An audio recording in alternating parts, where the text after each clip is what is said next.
Bonjour à tous. Aujourd'hui, nous allons étudier un sujet très important pour comprendre le phénomène des indépendances américaines et le monde contemporain. Ce concept est le libéralisme.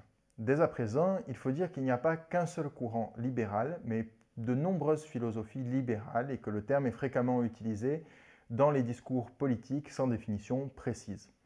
Mais malgré leurs différences et la difficulté d'en donner une définition exacte, les philosophies libérales ont des points communs. Le libéralisme est à la fois une philosophie politique, une morale et une théorie économique.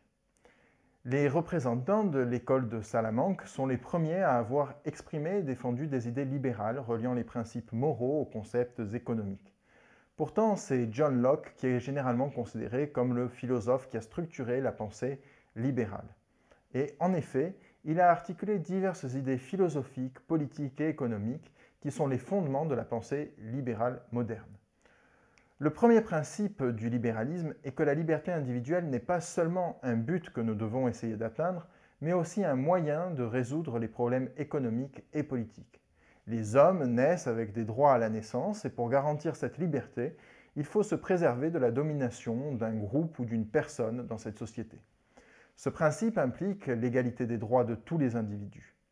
Tout être humain a les mêmes garanties et les mêmes devoirs sans distinction.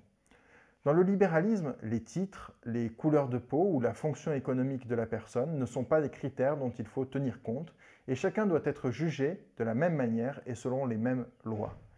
C'est quelque chose de très différent de ce qui avait lieu à l'époque coloniale espagnole dans les Amériques, par exemple, où les crimes et délits contre les Indiens n'étaient pas jugés de la même manière que ceux commis contre les péninsulaires lors de jugements dans les audiencias.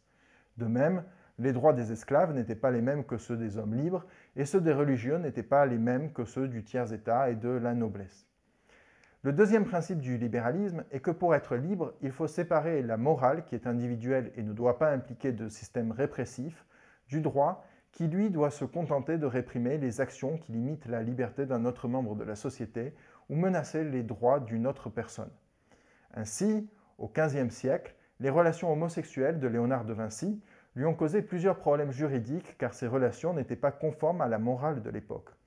Dans le libéralisme, au contraire, cette morale individuelle ne doit pas être réprimée judiciairement, puisque la morale individuelle est personnelle et ne peut être jugée que si l'acte limite la liberté d'autrui. Par exemple, une relation non consensuelle, car dans ce cas, c'est un phénomène qui ne tient pas compte de la liberté d'une autre personne à exprimer un refus. Le troisième principe est celui de la séparation des pouvoirs. Le pouvoir doit être limité et divisé en plusieurs organes indépendants pour éviter les abus. C'est notamment Montesquieu qui a développé ce concept déjà présent chez Locke. Pour lui, les pouvoirs devraient être répartis entre le législatif, l'exécutif et le judiciaire. Cette séparation des pouvoirs protège les citoyens des abus de ce même pouvoir.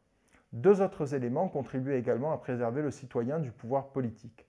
Ce sont les constitutions qui accordent des droits naturels fondamentaux que le pouvoir ne peut remettre en cause et l'inviolabilité du droit de propriété qui, comme vous pouvez le voir à côté de moi, est mentionné dès l'article 2 de la Déclaration des droits de l'homme et du citoyen de 1789. Le droit de propriété est en même temps une forme de résistance à l'oppression, car si un individu n'est pas d'accord avec le pouvoir, il peut utiliser sa propriété pour générer sa propre activité économique sans dépendre d'un autocrate, et un mode de développement économique, puisque les libéraux ont tendance à considérer que la déconcentration du pouvoir économique en une pluralité d'acteurs est plus efficace qu'une planification étatique centralisée. Ainsi, Locke écrivait que chaque homme a des biens qui appartiennent à sa propre personne, et sur cette propriété, personne n'a de droit excepté lui-même. Le travail de son corps et le travail produit par ses mains est sien. C'est donc sa propriété. Enfin, le dernier principe du libéralisme politique est que l'État est un mal nécessaire. S'il faut limiter les pouvoirs de l'État en les répartissant entre plusieurs institutions, en revanche, les libéraux considèrent que l'État est indispensable pour garantir la sécurité des accords, des transactions et pour l'application des droits. L'État doit élaborer des règles et des règlements pour le bon fonctionnement du marché et du commerce, mais sans participer directement à la production.